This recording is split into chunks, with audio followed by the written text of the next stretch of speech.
Хүмүүс олон хүмүүс дэмжсэн, олон хүний өрөөлөөр ч юм уу гайхамшигтайгаар эдгэрсэн. Одоо хүмүүс хүртэл гайхаад тэр үед ч одоо яг нөгөө 2 игмэн хугарсан, 4 одоо хавирга нь хугарсан, тархиндаа бас ойдол тавиулсан, хамар нь хугарсан, хацрын ясны хугарсан гэдэг зөндөө олон бэртлүүд байсан. Гэхдээ нөгөө тархи нь усны бэртэл байгаагүй учраас ер нь бол хайцангуй сайжирсан одоо хөөрхөн байна.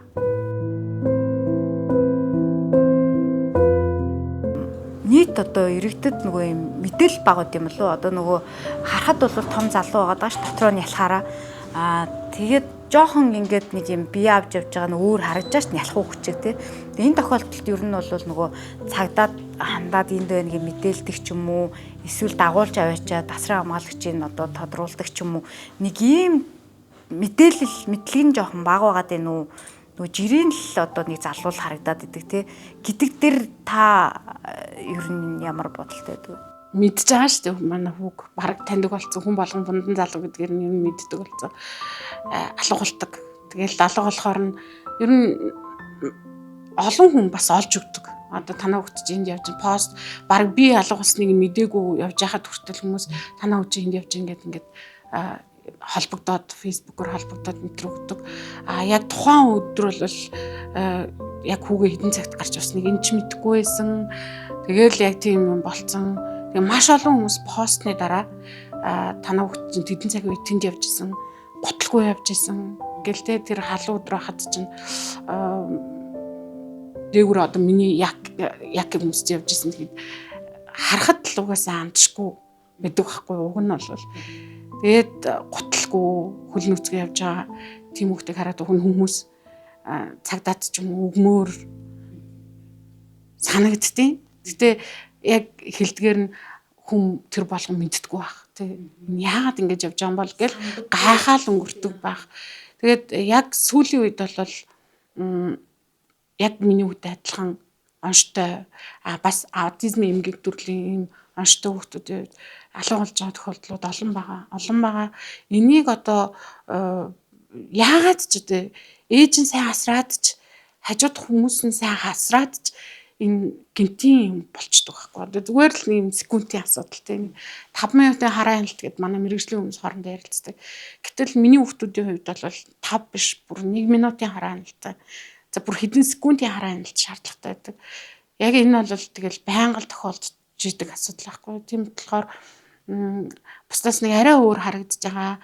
Энэ хүүхд ямар юм бол доо ч юм уу те энэ залуу ямар юм бол доо гэж хэрвээ эргэлзээ төрчээвэл заавал одоо сайн уу чамаг хин гэдэг вэ гэж асуухад нэрээ хэлж мэдэхгүй ихэнх хүүхдүүд нь. Тэгэхээр тийм хүн байхan бол цагдаа 102 заавал мэдгэж байгаасай арга гэрэл нь хайгаа сэтгэл зүйн хүнд байдалд байдгаа гэдгийг л хүмүүс мэдээсэй гэж аяг хүсдэг. Жохон нихур байгаад лавшруулад үзэхэд бас хин нэгний амьдралд маш том тус хүргэх боломж байгаад байна шүү дээ тий. Маш олон эрсдлүүдийг бас дагуулж идэг. Сая гэхэд манай хүү автобусын цуугаал буугаал явсаар агаад бүр тэр ногоон толгой гэдэг газар очсон.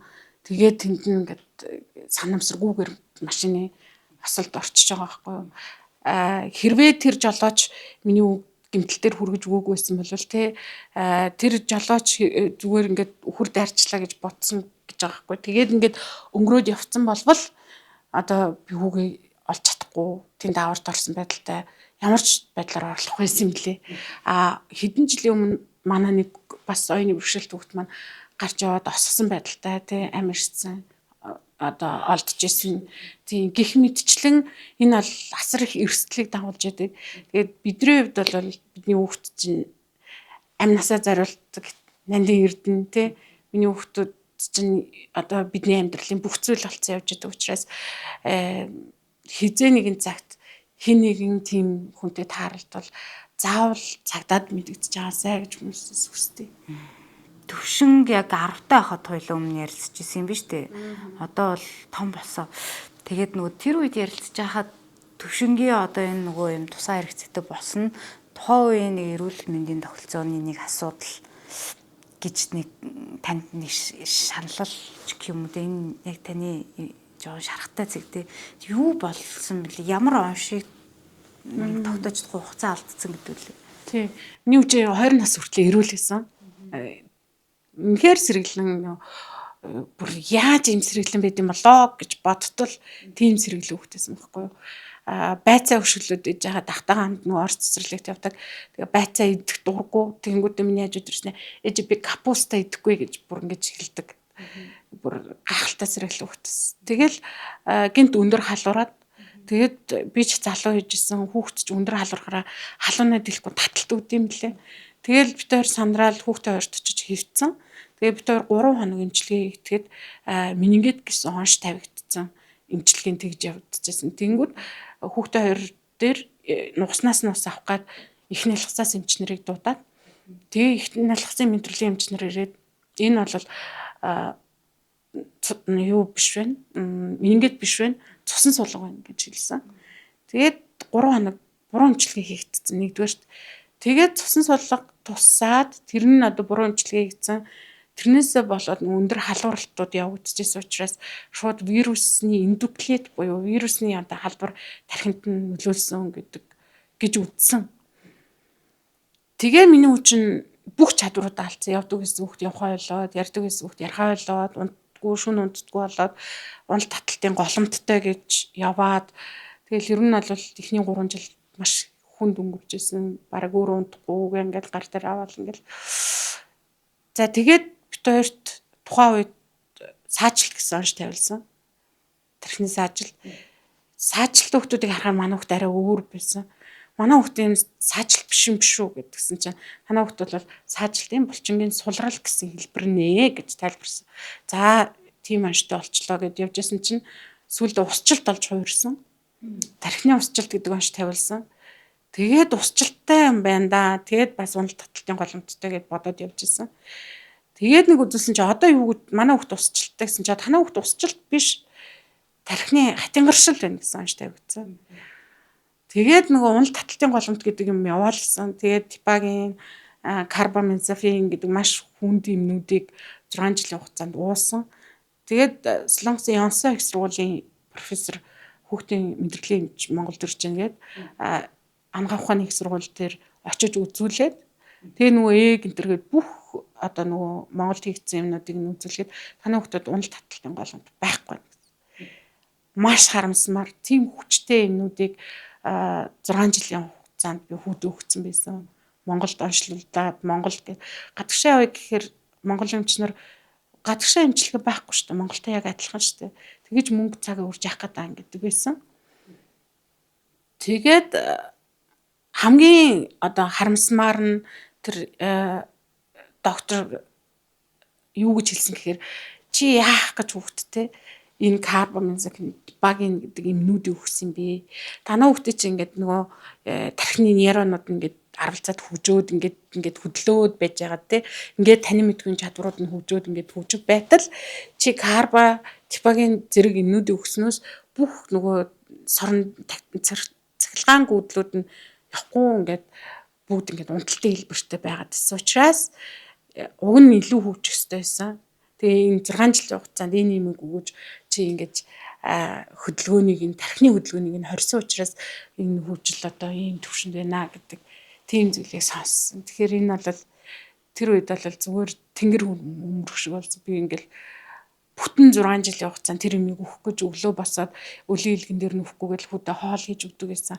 Энэ юмнууд илгэнд дотор эрэхтэнд нөлөөлнө гээд лив 52-ыг байнга өгдөг гэсэн гэл аимшигтай санагдчихсэн. Тэгэл шууд хүдэ зориулсан ханд бай энэ тухай зохион байгуулад маш олон хүмүүс дэмжсэн. Энэ хүүхдийн оншийг нь Монголд зөв ашигладаг. Миний хүсдэг зүйл тэр л байсан. Хүүхдийг яд зөв ашигладаг болох юм зөв эмчилгээ хийгдэн. Зөв эмчилгээ хийх юм бол хүүхдүүд олон хүүхдүүд эрүүл байна шүү дээ. Өнөөдөр тэр үед миний зөв ашигласан бол өнөөдөр нэг сайхан 20 настай залуу байгалсан байхгүй. Тим сэргэлэн хүүхдээсэн юм чинь. Тэгээд Бээжинд очиод эмнэлэгт оншийг тавиулсан. Тархины үйл явцын удаашрал гэсэн онш тавигдсан. Тэгээд унал таталт бол байхгүй, унал таталтын юм уух шаардлагагүй гэсэн. Ер нь манай хүүхд чинь анх тэгэж нэг халуурал тэр 20 настай байхдаа нэг нүд нь хөдлөхгүй болол ингэжсэн. Тэрнээс хойш нэг ч удаа тийм таталт өгж байгаагүй байхгүй. Тэгээ эмчнэрт хэлэхээр нөгөө юм тойруулж ингээд одоо ингээд нэг өрүүлэг төр гэх дуртай эсвэл юмны таган дээр ингээд эргүүлж тойруулах дуртай. Энэ бол таталтай хэлбэр гэж надад тайлбарласан учраас би тэрийг тэгж л ойлгоцсон юм. Тэгээд энэ бол эрүүл мэндийн салбарын ялангуяа хүүхдийн онш нь буруу тавигдсанаас болоод хүүхэд ийм болж байгаа айгуу том одоо кейс шүү дээ миний хүү. Тэгээд сая засгийн газраас тийм шийдвэр гарлаа гэхэд бол үнэхээр баяртай хүлээж авсан. Миний хүү шиг хувь тавилан дахиад нэг ч гэсэн хүүхэд бити амсаасаа, бити тулаасаа, нэг ч гэсэн ээж бас над шиг ийм амьдралыг бити үзээсэй л гэж өмнөдөө залбирдаг. Та бол үнэхээр дайчин нөгөө амьдралыг ус хурж туулж штэ. Тэгж харагтаар. Одоо ах トゥ хоёр нь бол хөөхөн том болцсон тий. Оюутан болцсон бах тий баг нь баг нь одоо 8 дугаар анги. 8 дугаар анги жоохон байсан тий.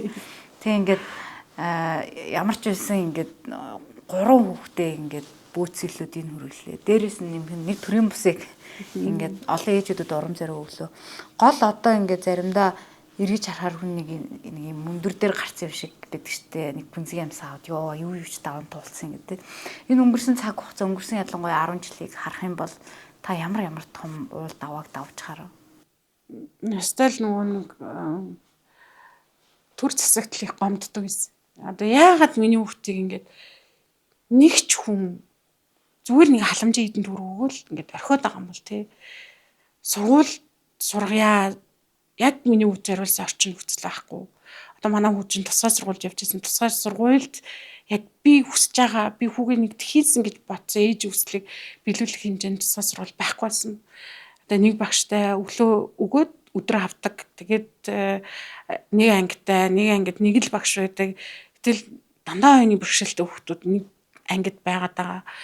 Яг ингээд би хүүгээ нэгдүгээр ангид өгчөөд ингээд байж хахад би хүүгээс олдож чадахгүйсэн. Тэгээ яг нэг ангид нь ингээд хамгийн хойно суудсан байж хахад миний хүү тэр уртлын сэрийн суудсан багш одоо хайж барьцсан тий ингээд хүүхдүүд ингээд наамл хичээл ороод иж байгаа.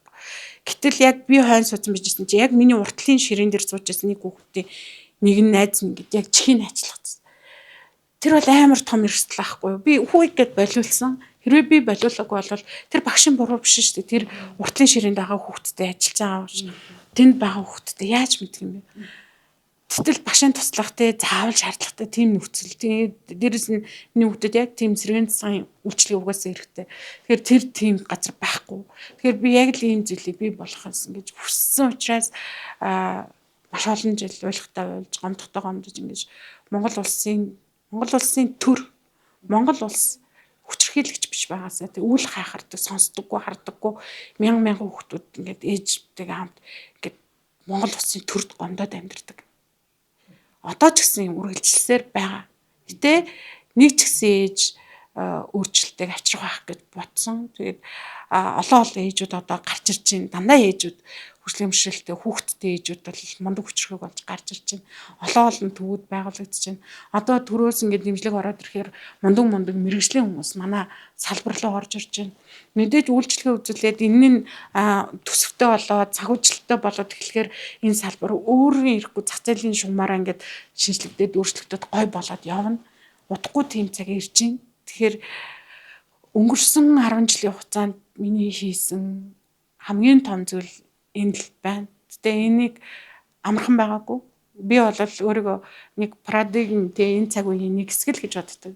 Одоо би өнөөдөр ингээл төвшин зориулсан зүйлийг хийгээд явж байхад тэнд нэг хүүхдээ амьдрал өөрчлөгдөд байж гэн. Гэтэл намайг юм хийж явж байгаад өнөөдөр за Төв аймагт байгаа жанцангой болоод мэдгүй шүү дээ. Энэ Туяа жаргал гэдэг ийм хүн байдаг. Ингээд тэгтэл тэр жанцангой хүүхэд нь өнөөдөр дэмжиг үйлчлэгэнд явж байвал энэ л миний мөрөөдөл байхгүй. Тэгээ ийм зүйлийг одоо суурийн тавьсандаас айгу баяртай.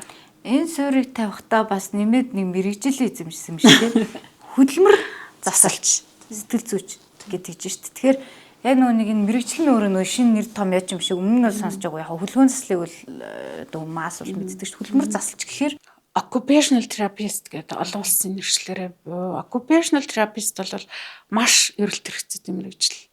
Хүмүүс гадаадд ялангуяа Америкт үүссэн 1910 оны үед үүсчихсэн сэтгцийн эмнэлэгт зөвхөн энэ хүмүүс эм тариагаар биш хөдөлмөрөөр дамжуулж энэ нийгмийн амьдралд орж ийн хөдөлмөрөөр нь дамжуулаад энэ үнийг сэргээн засах те энэ алдагдсан чадваруудыг эргээд сэргээх боломж байна гэдгийг тухайн үеийн мэрэгчлэнүүд олж хараад энэ мэрэгжил анх үүсчихсэн.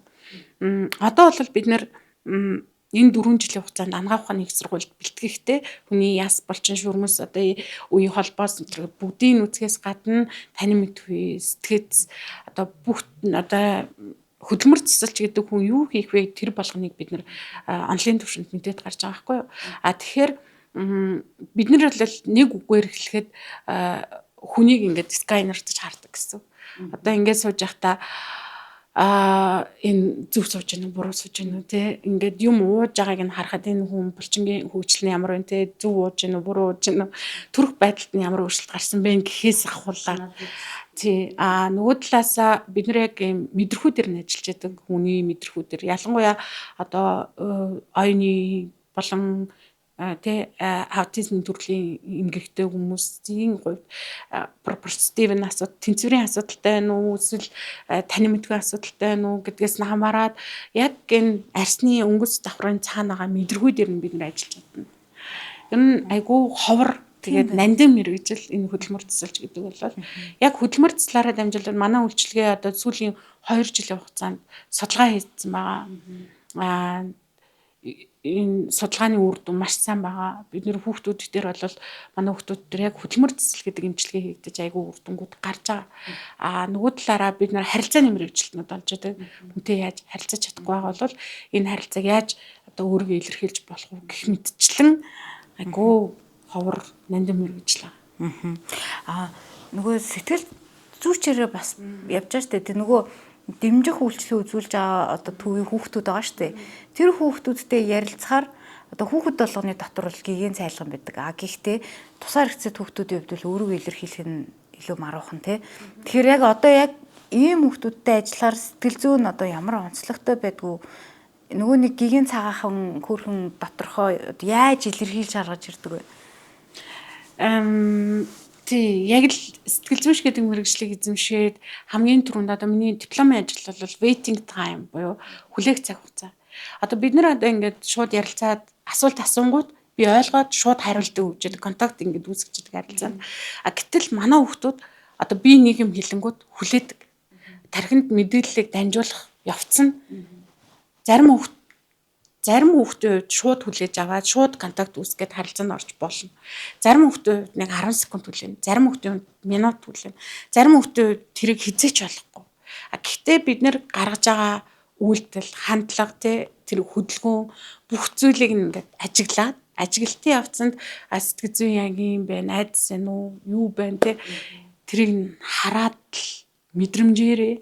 Гэтэ бид нар тийм нөгөө плиц анкетууд гэдэг л да тестүүд гэдэг за ингэж за ингэсний явцад яг энэ хүүхдийн юм айдастай байна. Эсвэл яг тийм байна гэдгийг гаргаж ирэх боломжтой. Тэгэхээр сэтгэл зүйч гэдэг мэрэгжил өөрөө бас нандин гэхдээ яг энэ оюуны бэрхшээлтэй хүнтэй ажиллахад ялангуяа өөрийгөө илэрхийлж чадахгүй байгаа хүнтэй сэтгэл зүйч ажиллана гэдэг бол энэ бас хэцүү. Гэтэ хичээгээл явж. Маш төвчээртэйгээр хүлээж ойлголцох. Одоо зураг мөрөг зуруулахаар тэндээс нөгөө сэтгэл зүйчнэр ингээд нэг тайлдаг шүү дээ. Тэр илэрхийлэл хэмж нь ямар ах вэ? Зарим нэг хүүхдүүд нь сарааж чадна. Зарим нэг хүүхдүүд нь сарааж чадахгүй. Ер нь бол өөрийгөө хинбэ гэдгээ таньж чадахгүй хүүхдүүд олон байгаа.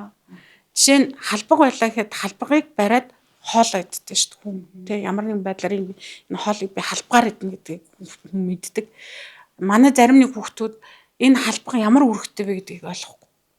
Энэ хоол байлаа энийг би гараараа ч идэж юм уу ямар нэгэн байдлаар тэр хоолыг амаргаа хийл гэсэн бодолтой байддаг тийм бодолтой гэх юм уу тийм үйлдэл гаргадаг. Тэрийг боддгоо үгүй юу гэдгийг бас мэдгүй. Угаасаа тархиндаа үүссэн байгаа гэмтэл байгаа байхгүй. Тэгэхээр энэ хүүхдтэй сэтгэл зүйч яаж ажиллах хэвтэй юм гээл. Тэнгүүд яг миний нөгөө хөдөлмөр засалж сэтгэл зүйч гэдэг хоёр ингээд онлайн мэдлэг маань яг тэр хүүхдийн асуудал нь хана байна гэдгийг хараад ажиглах тийм боломжийг бас өгöd байгаа. Маш сонирхолтой тий. Ийм маш том амжилтуудыг бүтээж чадсан байна тий. Одоо нөгөө нэг юм нийгмийн хандлага талаас нөгөө хөгжлийн бэрхшээл гэж бол байхгүй. Хүрээлэн байгаа орчны бэрхшээл гэж байгаа гэж одоо болроо ярьдаг байхгүй. Тэгээ ингээ харахаар нэр үнэхээр бид нар нөгөө дэд бүтц дээрээсээ эхлээд нэг дараа нь олон нийтийн хандлага дээрээсээ 2 3 төрлийн бодлого гэд ингээд явахаар харагдаад байгаа юм. Энэ шүүмжлэхэр те ер нь бол олон нийтэд зөв ойлголт төрүүлэх ажил дотоод бол нөгөө нь мэдлэг мэдээлэл өгөх хэрэгтэй. Буцаагаад нийгэмдэр одоо яг сайхан сэтгэлтэй хүмүүс зөндөө байгаа л та эсрэгээрээ ингээд нөө цэрвдэг өстой баг холуур гэдэг хүмүүс ч байдаг. Энэ ер нь эмзэглэл төрүүлэхэр юм шиг харагддаг шүү дээ. Ер нь бол яг ингээд боддоор нийгэм ямар байна вэ энэ тал дээр. Тийм би албаар хүүгээ аваад гардаг гэсэн. Одоо ч гэсэн албаар л авч гардаг. Хэцүүлтэй би заримдаа боддtiin одоо ингээд төвшин моторыг явж хахад хин нэг хүн хойноос бичлэг хийгээсэй гэж боддог шүү дээ. Заримдаа яг энэ хүмүүс хажуугаар өнгөрөх жоохтой гаргаж байгаа хандлагууд нь айгүй хэцүү байдаг. Тэгтээ тоохоо ойлцсон л доо. Би өөрийгөө далдын хар малгай өмссөн гэж боддог байхгүй. Тэгээ энэ хүмүүст харагдахгүй байгаа энэ хүмүүс зүгээр л ингээл явж байгаа. Тэгээ найз зөвхөн надад нэг ярьж ирсэн. Өөрийгөө ингээд айгу гой хувцалсан гой явж байгаа гэж бодоод хүн болго эргэж харахад би өстө гой болохоор намайг хүмүүс харж байгаа гэж боддог. Бодоод ингээд өдрийн турш явцсан чи оройн очиод харсан чи циркон урагдсан байсан гэж байгаа. Тэгээ хүмүүс тэр хүний циркон урагдсан байна гэж харж байхад тэр хүн өөрийгөө би гой олчраас хүмүүс харж байгаа гэж бодож. Энэ нөгөө тэр хүмүүсийн хандлагыг сонин одоо юг яаж хүлээж авч байгаас хамаарат тэр сэтгэл зүйн. Тэгэхээр хүмүүс ингээд бит ойрлоо ингээд айгүй эвгүй харангууд би өөрийгөө далдын хар марлахаа өмссөн энэ хүмүүс миний хүүхдийг харахгүй байна. Би бол хүүгээ нийгэм танилцуулж байна. Миний хүү энд явах ёстой. Болоод төрсөн учраас өөрийгөө ингэж нөгөө бодож алхдаг. Одоо ч гэсэн бол хүмүүсийн тэр хандлага хэвээрээ л байгаа. Тэгээ одоо ч гэсэн тэгээд гадаадд явахаар ингээд хөгжлийн бэрхшээлт хүмүүс асар ихээр ингээд харагдаад байж идэгтэй ингээд ийшээ яг булан тойрол ингээд явхад ингээд нэг хөгжлийн бэрхшээлт үн явж лээдэг. Гэтэл манад тийм боломжгүй учраас тэр болгон хүүхдүүдийг бид нэр ил гаргаж чадахгүй байна. Тэр болгон иргэд бас ил гарч чадахгүй байна. Тэр утгаараа нийгэм тэр болгон бас мэдэхгүй байна. Яг үүндээ би ч гэсэн миний хөгжлийн бэрхшээлтэй болоогүй байсан бол би хөгжлийн бэрхшээлийг зүгээр нэг тэрэн зэр дээр эсвэл харааны бэрхшээлтэй эсвэл сонсголтын бэрхшээлтэй л гэж ойлгоно. Энэ дотор ийм олон янзын хөгжлийн бэрхшээл байт юм байна гэдгийг мэдэхгүй шүү дээ. Тэгэхээр энэ бол яг л нөгөө хүмүүс мэдлэггүй байна. Хөгжлийн бэрхшээлийн талаар ойлголтгүй байна. Тэр утгаараа бид нар 10 жилийн сургуулийн хөтөлбөрт нь ядаж нэг цагаар яг энэ мэрэгжлийн жоохон амьдралаараа туулаад явж байгаа хин нэг үгний яриаг ингээд хүүхдүүд мэдрүүлээсэ. Ийм хөгжлийн бэрхшээлүүд байд юм байна. Эндээс бас зарим нэгээс нь урьдчилан сэргийлэх боломжтой юм байна. Тэгэхээр бид нэр нөхөн үрчмийн боловсрол дээр энийг анхаарах хэрэгтэй байна гэдэг ойлголтуудыг багаас нь хүүхдүүдэд өгдөг байгаасаа ялангуяа EBS-ийн тэр боловсролын системд заавал оруулж өгөөс тусгадаг байгаасаа гадаад бол тийм л байдаг. Манай Монголд бас тийм болоосаа л гэж үздэг. Төвшингөөс гадна бас яг одоо энэ тусгай хэрэгцээтэй хүүхдүүд те олон ээжүүдэд ихвчлэн яг ингээд энэ хүүхдээ харж байгаа ээжүүдийн амьдралыг харахаар нийтлэг нэг юм өрх толгоосон байгаад байдаг. Ажил хөдөлмөр эрхлэх боломж нь хомс байгаад байдаг. Орлого мөнгө хэцүү байгаад байдаг. Тэгэхээр таны хувьд бол яг энэ дээр маш чухал ажил хийж байгаа гэж бол хардаг. Одоо тэр хүмүүст хөдөлмөрлөх хамт олонтой байхын үнцэн те хүүхдийн хөгжийн тухайтад бол олон жил дэмжиж ажиллаа. Одоо ээлтэй ертөнцийн төрийн бас байгууллага гэдэг энэ айл хідүүлээ болов. Яг нийгмийн даатгалаа төлдөг одоо яг манай үндсэн гишүүн болоод ажиллаж байгаа инэрэл хүүхэд хөгжүүлэгчдүүд дээр 24 хүн ажилладаг. Хааны зөөлөн тоглоом дээр одоо нэг 12 хүн ажиллаж байгаа. Дэмжих үйлчилгээнд болохоор 70 хүүхэд байгаа шүү дээ. Тийм, ер нь бидний хүчин чадал бол 70 хүүхдэд үйлчилгээ үзүүлэх боломжтой. Тийм 70 хүүхдэд бид нэр 2025-аас 26 оны хичээлийн жилд үйлчилгээгээ хүргэнэ гэсэн зорилготой явж байгаа. Танах ч нэг юм за энгийн нэршлэр ярьчил та цэцэрлэгч юм өдөр өнжүүлэхтэй. Тэгээ хувьсах зардал одоо хүртэл одоо тодорхойгүй нөхөр би жоохон гайхаад байна. Хувийн сургууль өндөр төлбөртэй сургуулиудад хувьсах зардал өгддөг. Угаасаа нөгөө ялгуурлан гадуурхгүй байх ёстой учраас хөөсөөр аргагүй хуулийн тийм. Тэгвэл танаа энэ төвд байгаа хүүхдүүдэд хувьсах зардал өгч байгаа юм. Монгол улсын хуулинд сургууль цэцэрлэгт хамрагдах боломжгүй эрүүл мэндийн асуудалтай ялангуяа авсарсан онш бүхий хөгжлийн бэрхшээлтэй хүүхдэд зориулсан үйлчилгээ байдаггүй байсан. Тэгэхээр байдаггүй байсан зүйлийг бий болгохын тулд 2018 2009 оноос хойш явсан. Одоо дөнгөж 2023-аас 24 оны хичээлийн жилд туршилтын хөтөлбөрөөр нэг 2 газар дээр энэ хүүхдүүдийн зардлыг 2 төвд явж байгаа газар дээр зардал гэж тусгасан. Тэрнийг одоо энэ хамгааллын сайдын үед манайх нэг нь 70 дугаар сургууль дээр нэг тийм 2 төв ажиллуулъя гэдэг ингэж үзчихсэн. За өнгөрсөн жилийн хувьд 24-өөс 25 оны хичээлийн жилд 5 ийм үйлчилгээн дээр хувьсах зардлыг одоо туршилтын хөтөлбөрөөр одоо сургууль цэцэрлэгүүдээр дамжуулж олгосон. 25-аас 26 оны хичээлийн жилд өнөөдрийг хүртэл бид нэр хүүхдүүдэд хаана бүртгүүлэх хэрхэн энэ хувьсах зардлын асуудлыг шийдэх талаар тодорхойг байгаад байна. Хэн рүү яаж хандах нь одоо боловсролын ямар ярихаар боловсролын ерөнхий газар нийслэлийн боловсролын газар руу холбогддог. Нийслэлийн боловсролын газар болон боловсролын ерөнхий газар дээр мэдэх хүн байхгүй байгаа болтой уцаа авахдаг хүн байхгүй болцоо. Одоо үнэхээр бид нэр завгүй л агаад байна л да. Одоо дэмжигдэх хүн маань үйлчилгээгээ эхлүүлсэн байж байна. Тэгэхээр энэ хувьсах зардал бол итгэлцлүүр гэж нэг юм байдаг. Тэгэхээр одоо бид нар чинь өмнө нь туршилтын хөтөлбөрөөр гэж явж исэн учраас яг сайд тушаал батлагдаад тэр тушаалын дагуу одоо хувьсах зардал нь тэд байна гэдэг югаараа хичээлийн жилийн туршид манад олгоод одоо 2 жилийн хугацаанд явсан гэсэн үг.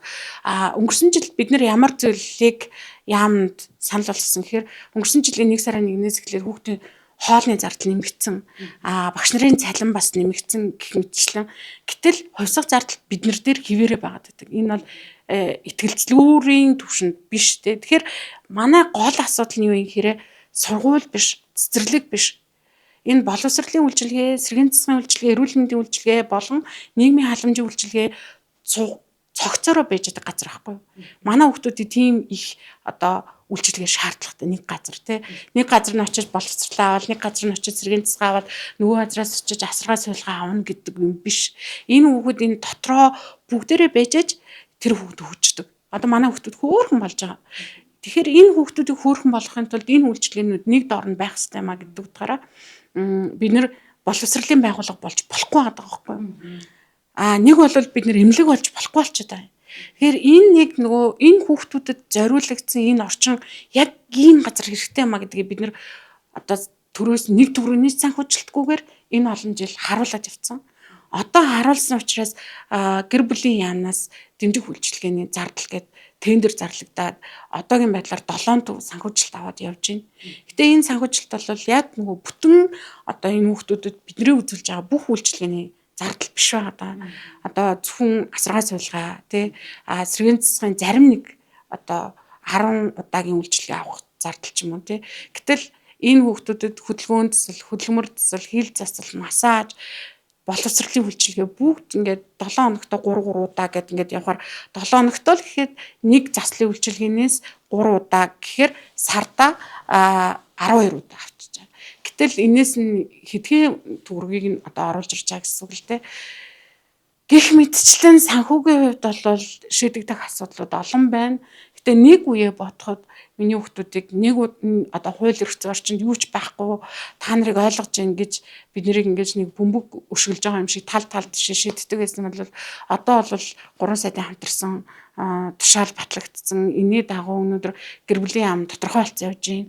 Гэтэ энэ тендер биш үйлчилгээ байдлаар шилжүүлж өгөөч. Бид нар бол нэг худалдаа авалт бол биш. Энэ бол үйлчилгээ гэдэг утгаар нь яамдуудад хилээл явж байна. Боловсролын яам дээр бол одоохондоо тодорхойгүй байна. Эрүүл мэндийн яам дээр урт хугацааны сэргийн засгийн үйлчилгээ гэдэг төсөв байдаггүй. Зөвхөн богино хугацааны 3 сартаа нэг хүүхд авдаг.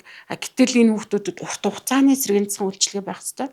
Тийм үйлчилгээг санхүүжүүлэх хэрэгцээ орчин байхгүй учраас эрүүл мэндийн яамнаас бидний үзүүлж байгаа үйлчилгээнд санхүүжилт өгөх боломжгүйгээр одоо өнөөдөр хүртэл явж байна. Та хандаж үзсэн үү яам руу? Маш олон жил болж байна.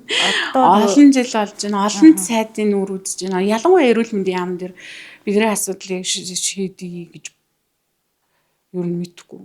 Гэтэ одоо төрийн бас байгууллагууд олон болж байна тий. Тэгээд сая эрүүл мэндийн яам дээр хүүхдийн сангаас мөнгө гаргахаар болж байна. Манай төрийн бас байгууллагууд ийм хийсэн санаачлаг ингээд хүүхд төрсөн дээр буугаад Монгол улсын төр хүүхдүүдийн эрүүл мэнд рүү анхаардаг болж байна. Гэтэ бид нар хэлэх биш мэрэгжлийн хүмүүс нь өөрсдөө хийгээд энд ийм юм хэрэгтэй ингэж нэг төрөө хүнээ ботсон төртөв баймаар байгаа байхгүй юу? Тэнгүүд одоо бол бидний санаачлагыг дэмжиж байгаа хин нэгэн хүн төрийн түвшээ байж иж ямар нэгэн яамны сайд байж иж бидний асуудлыг жоохон сонсож хөдөлгөж байна. Бидний асуудлыг ойлгохгүй мэддэггүй сайттай бол тэгэл одоо асуудлууд хэвээрээ энэ олон жил явсан нараа цаашаа үргэлжлэхээр байгаа. Одоо ээлжийн ертөнц бол амжилттай явж байгаа. Хааны зөөлөн тоглоом бас. Тэгээд нэг ийм зүйлийг танд хэлэх хэрэгтэй мэлээ. Энэ хааны зөөлөн тоглоом яг ингээд нөгөө борлуулагдж байгаа. Гэхдээ нөгөө тоглоомоор дамжуулаад амар ихтгэл үүжүүлт юм лээ. Та нэг надад 2 тоглоом өгсөн штэ. Туулаа өгсөн те.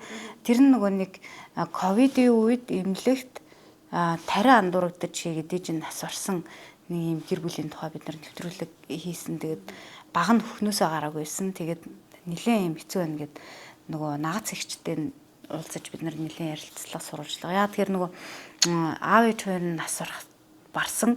Тэгсэн том хүүхдэн дөнгөж насанд хүрж исэн хүүхдтэр нөгөө ипотекийн зээл өчтөд тэр хүүхэд сурах уу тэр зээлийг төлөх тийм сонголтын хүүхдэл тэр хүүхдийн буруу биш бүр хайртай хүмүүсээ алдсан байгаа гэдэг баг нь хөхнөөсөө гараагүй юм жоохон бааддаг. Тэг яг таны өсөн тэр тоглоом тэр хүүхдүүд амар ихтгэл найдвар тийм хайр өгсөн байлээ. Их чин тэрэнд их баярлсан гэж хэлээрээ тухайн үед хэлжээс хоёлаа уулзаж амжих ингээ баг 2-3 жил болчихоо. 3 жил уулзаж амжааг ясан байна.